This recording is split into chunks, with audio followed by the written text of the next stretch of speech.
जैसे जैसे विधानसभा चुनाव 2025 करीब आ रहा है, राजपुर विधानसभा क्षेत्र में राजनीतिक सरगर्मियाँ तेज हो रही हैं। वरिष्ठ पत्रकार अरविंद कुमार तिवारी एवं शंकर पांडे ने क्षेत्र की गहन समीक्षा की है और आगामी चुनाव को लेकर विस्तृत विश्लेषण प्रस्तुत किया है। जानिए कौन से मुद्दे होंगे अहम, किस पार्टी का पलड़ा होगा भारी। पूरी जानकारी के लिए वीडियो को अंत तक जरूर देखें। राजपुर विधानसभा जो है विधानसभा है, उसमें अभी वर्तमान जो विधायक हैं वो अपना विकास के लिए तो डूबी पीट रहे हैं, नहीं मैंने इतना विकास किया, लेकिन प्रबल दावेदार के पे एनडीए धड़ से जदयू से जो संतोष निराला है वह भी अपना दवा ठोक रहे हैं। दवा ठोकने में बल है उनके, क्योंकि उनके साथ लोग अन्य लोग भी हैं। राजपूत वर्ग के तो लोग ये हैं, ब्राह्मण है, राजपूत है और कुशवाहा वर्ग के भी लोग हैं। और फॉरवर्ड का इनके साथ ये भी बैकवर्ड फॉरवर्ड वाली तो बात हम लोग को तो नहीं सुनने में आया है, लेकिन बैकवर्ड फॉरवर्ड ये लोग क्या करेंगे। सीधी तो बात है कि सबसे तो इनको वोट लेना ही है, क्योंकि सुरक्षित विधानसभा है तो सबको तो ब्राह्मण फॉरवर्ड वर्ग से तो लेना ही है वोट, चाहे महागठबंधन का कोई प्रत्याशी हो चाहे एनडीए धड़ से हो। और रहा सवाल कि इस बार यह भी चर्चा आ रहा है कि जब से वीआईपी आ गई है, वीआईपी महागठबंधन में आ गई है, तो यह भी वीआईपी दावा कर रही है कि नहीं मैं भी चुनाव यहाँ से लड़ूंगा। उसके प्रत्याशी घूम भी रहे हैं। अच्छा, मतलब उससे अलग हटके हाँ नहीं, महागठबंधन में ही ना फिलहाल आ गए है वीआईपी पार्टी, जो अपना दावा ठोक रही है। उसके लिए जो है एक प्रत्याशी से हमको मुलाकात हुआ, तो मुलाकात के दौरान उनके द्वारा बताया गया कि नहीं मैं चुनाव के लड़ने की इच्छा में है और लगे हुए हैं, समय आएगा तो मैं कांग्रेस से भी दावा ये भी ठोक के रहे थे कि कांग्रेस के लिए भी हम लगे हुए हैं। तो त्रिकोणी हो जाएगा क्या?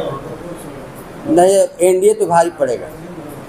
एनडीए इस बार आप इस बात को क्यों बोल रहे हैं कि पिछले बार इन्हीं को संतोष निराला को हटा के और सत्ता की चाबी नहीं, कुछ लोगों से कुछ उनको मनमुटाव हो गया था और जिसके चलते इस तरह की बात आ गई। लेकिन इस बार वो लगे हुए शुरू से मैदान में डटे हुए हैं, सब जगह जाना आना जैसे संपर्क है, कुछ बढ़ ही रहा है, घटा नहीं है पूर्व के बाद। विश्वनाथ राम का क्या स्थिति रहने वाला है? विश्वनाथ राम की स्थिति लड़ाई में रहेंगे, ऐसी बात नहीं है। अगर सीट मिलता है तो अभी कोई क्लियर नहीं है, आप तो कह रहे हैं कि नहीं वीआईपी लगी हुई है। अगर उनको मिल रहा है तो ये भी अपना विकास में रहा सवाल कि राजपुर में सड़क के लिए मारामारी नहीं है, लगभग हर गांव जुट गया है। ये दोनों मंत्री और मुख्यालय से राजपुर जाने वाली सड़क तो बदहाल है, लेकिन रहा कि चौसा के बाद बदहाल है उधर, तो उसके लिए लोग बता रहे हैं कि नहीं थोड़ा सा कुछ जो दिक्कत हो, लेकिन सवाल तो अक्सर विधायक उठाते ही रहते हैं। वर्तमान विधायक के लिए तो लोगों में क्या नजरिया है, उनके कार्यकाल को लोग किस नजर से देख रहे हैं? और उनके कार्यकाल को तो लोग देख रहे हैं, राम नारायण राम और तो बात तो नहीं है, स्पष्ट बात है।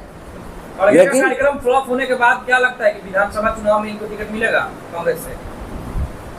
देखिए वहाँ टिकट मिलने की और न मिलने की तो ऊपर से लोगों की बात है, लेकिन रहा सवाल कि वह तो कार्यक्रम हुआ था यहाँ बक्सर के लिए ना, तो उसका तो असर पड़ेगा बक्सर पर। लेकिन ये भी बस से भर करके लाए थे वहाँ से। नहीं वो जो भी लोग कह रहे हैं वो अलग बात है, लेकिन जो भी पड़ेगा उसका असर वो बक्सर शहर पर पड़ेगा। तो आप तो पत्रकार हैं और जमीन पे है, तो आपको लगता है कि बदलाव के मूड में है जनता बदलाव के मूड में है। संतोष निराला का इस बार चकचक होने वाला है। हाँ चर्चा है। राजपुर सुरक्षित है, राजपुर सुरक्षित विधानसभा है, जिसके कारण वहाँ प्रत्याशियों की कमी होती है भाई। और वहाँ हर बार दल बदलुओं ही हर पार्टी में टिकट झटक लेते हैं। सबसे बड़ी बात किसी भी पार्टी में दल बदलू टिकट लेने में वहाँ माहिर रहते हैं, जिसका कारण है जनता जिस प्रत्याशी से उब जाती है तो बेचारी जनता जाए कहाँ, विकल्प चुनती है। विकल्प में कोई दूसरे को हाथ में चाबी थमा दिया जाता है। पिछली बार चुनाव हुआ था तो वहाँ की जनता पूर्व मंत्री संतोष निराला से नाराज़गी हुआ, कार्यकर्ताओं को नाराज़गी हुआ, जिसके कारण विकल्प चुनते चुनते कांग्रेस से टिकट मिला विश्वनाथ राम जी को लोग चाबी थमा दिया।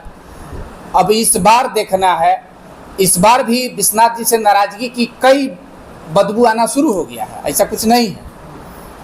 विधायक जी को भी पता है कि नहीं बदबू आ रही है। पिछली बार मंत्री जो थे उनको भी पता हो गया था कि नहीं हमारे खिलाफ लोक जनता हेतु है, वो खुद बोले भी थे कि नहीं हमको स्वीकार है। तो इस तरह के वहाँ हर बार दल बदलू टिकट ले लेते हैं। अब की बार हमारे यहाँ जन सुराज भी है, जन सुराज पार्टी वहाँ पे उसका लगे हुए हैं लोग कार्यकर्ता, या जिसको टिकट लेकर के मैदान में चुनावी मैदान में उतरना है वो लगे हुए हैं।